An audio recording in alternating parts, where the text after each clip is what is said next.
जी अस्सलाम वालेकुम बेटा। जी नौशीन जी वालेकुम सलाम। ऊंचा कीजिएगा नौशीन की आवाज़ को। नौशीन ऊंचा बोलो बेटा। भाइयों के बारे में पूछना था। नौशीन क्या कह रही हो, फिर से कहना। अपने भाइयों के बारे में पूछना था। पूछो बेटा।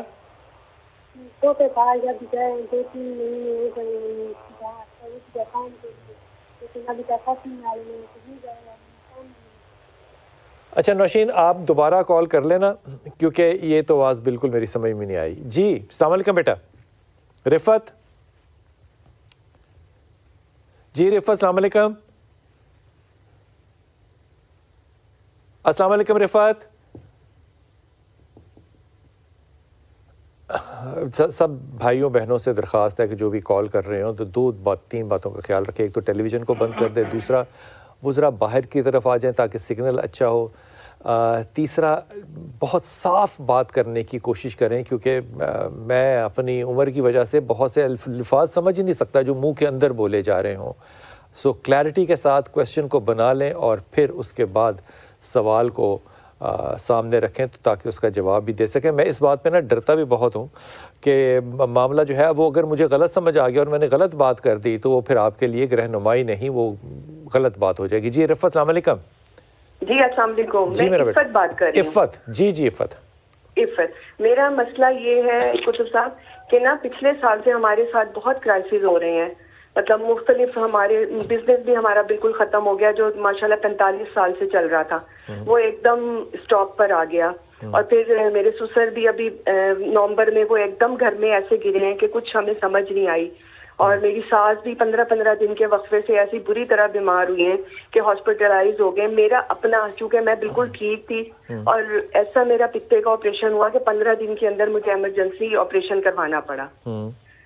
तो इस तरह यानी कि हमारे मुख्तलिफ ना क्राइसिस हो गए। लेकिन अल्हम्दुलिल्लाह बिजनेस का ये हुआ कि हमारा फिर दोबारा से ये जनवरी में कंटिन्यू हो गया। दोबारा जो हमारा पिछला ऑर्डर था वो अल्हम्दुलिल्लाह आ गया क्योंकि माशाल्लाह हमारे घर में सब नमाजी हैं, बच्चे भी हैं और मेरे सास ससुर भी अल्हम्दुलिल्लाह नमाज कुरान सारे पढ़ते हैं, मेरे हस्बैंड भी, मैं भी।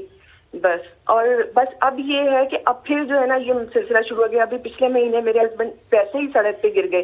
कोई ऐसा इशू नहीं कि जैसे तेज चलाते हो या किसी ने मारा हो, बाइक समेत गिर गए। अभी फिर परसों वो इसी तरह कह रहे हैं ऐसे मोटरसाइकिल जैम हो गई कि मुझे पता नहीं चला। लेकिन चूंकि वो स्लो चलाते हैं तो अल्हम्दुलिल्लाह कोई तरह चोटें वगैरह नहीं आई है। इफ़त आपके शौहर का नाम क्या है? गुफरान। अच्छा इफ़त ये मुझे बताइए कि आपको लगता है कि ये सारे मामलात जो हैं ये कुदरती तौर पे हो रहे हैं या ये कोई रूहानी मसला हो रहा है या कोई, क्या आप इनको कैसे देख रही हैं? मैं तो पहले तो समझते थे कि कोई कुछ कर रहा है या कुछ है, लेकिन हम लोगों ने इतना मतलब पढ़ाई की है आयत करीमा का, कुरान सूरह बकरा का। आप यकीन नहीं करें कि मैं डेली सूरह बकरा पढ़ती थी पूरे, यानी कि मैंने डेली एक ही अपना कर लिया कि नहीं मैंने पढ़ना है। और जाहिर है देखें इंसान सारी मुश्किलात बर्दाश्त कर लेता है, लेकिन फाइनेंशियली तौर पे वो अगर बिल्कुल खाली हो ना तो वो फिर, और जिसको मांगने की भी आदत ना हो तो वो कहता है कि बस अल्लाह ही है और मैं हूँ, ठीक है। तो ये है कि हमने हर चीज पढ़ी है अल्हम्दुलिल्लाह, जो जो हमें जिसने कहा वो पढ़ा। लेकिन अब ये कुछ थोड़ा सा हो रहा है कि आया ऐसा क्या मसला है कि हम लोग एकदम क्राइसिस में आते हैं और फिर उसके बाद हमें खुद समझ नहीं आता कि हम क्या करें। बच्चों के क्या नाम है इफ़त? बच्चों, मेरा बड़े बेटे का नाम है हसन निजामी, वो 13 साल का है, और दूसरा है 11 साल का मुआज निजामी। माशाल्लाह बच्चे तुम्हारे बहुत अच्छे हैं। अच्छा देखो पहली बात तो ये कि मेरा ये ख्याल है और मैं उलमा कराम से तो क्रॉस द बोर्ड माफ़ी मांग के बात कहता हूँ कि अगर उनकी राय मुख्तलिफ हो, नमाज रोज़े का और इबादत का ताल्लुक रिस्क से तो नहीं होता। अल्लाह ताला ने रिस्क तो परिंदों को हवा में भी उड़ते हुए देना है। तो इन चीज़ों को जब आप जोड़ने लग जाते हैं ना कि हम नमाज पढ़ते हैं फिर ये क्यों हो गया, हम रोज़ा रखते हैं फिर, तो आप बुनियादी तौर पे वो फ़राइज़ जो कि अल्लाह ने आपको दिए हैं आप उनको, एक तो उनके ऊपर ना थोड़ी सी आप, मैं क्या कहूँ, जबर की हथौड़ी चलाने लग जाते हैं कि इसका ताल्लुक इससे, इसका, क्योंकि सारी दुनिया तो नमाजी नहीं है ना रोज़ेदार है, इसलिए इन चीज़ों को जोड़ते नहीं है। पहली बात तो ये। लेकिन बहसियत मुसलमान जो चीज़ आपके लिए आसान अल्लाह ने की है वो 2 चीज़ें हैं। एक तो आजिज़ी, आप अपने अंदर थोड़ी सी पैदा करो इफ़्फ़त, और इस पे बहस ना करना, गुस्से को थोड़ा सा बेहतर करो और एंग्जाइटी को बेहतर करो। दूसरी चीज़ ये, जब कोई मुश्किल हो और समझ में ना आ रही हो तो उसका बेहतरीन तरीका अल्लाह के रसूल ने क्या बताया है, खैरात और सदक़ात को बढ़ा देते हैं। अब ये ना कहना कि हम नाल पीली नीली दाल करते हैं, नाल पीली नीली दाल का अहदीस में कहीं डायरेक्टली इनडायरेक्टली कोई मामला नहीं है। अल्लाह के रसूल ने नहीं, अल्लाह ने ये कहा। अब अल्लाह के रसूल, अल्लाह ने क्या कहा है कि मुझे अपनी इबादत के बाद सबसे अच्छी चीज़ क्या लगती है, लोगों को खाना खिलाना।